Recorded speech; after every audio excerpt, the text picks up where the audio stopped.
gbọ́rọ̀ kan ẹgbẹ́ mo ní gẹ́gẹ́ ní Mr. Order. Mo ti dé, wọ́n sọ pé ẹ sọ pé ẹ fẹ́ order nǹkan.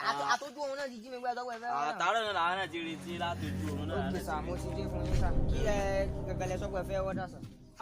Nǹkan méjì mo fẹ́ ṣe. Àlebá yín ní order. Àwọ̀ ìfarabalẹ̀ jáde. Onídàá àwọ̀ níbi àwọ̀ yé kí ló kọ pé ní yíyá ó dùn sí ibi tí àwọ̀ kìnìún àti àwọ̀ kìnìún bàjẹ́.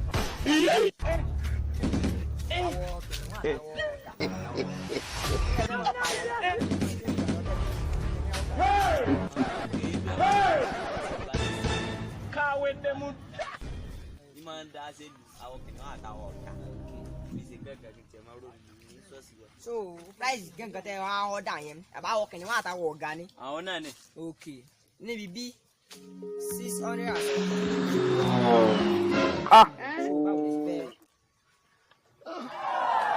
Oh, sorry. Ẹ̀gbọ́n. Ẹ̀gbọ́n ẹdú ẹ dákun ẹdú. Kí ló lọ fún sìmẹ́ǹtì?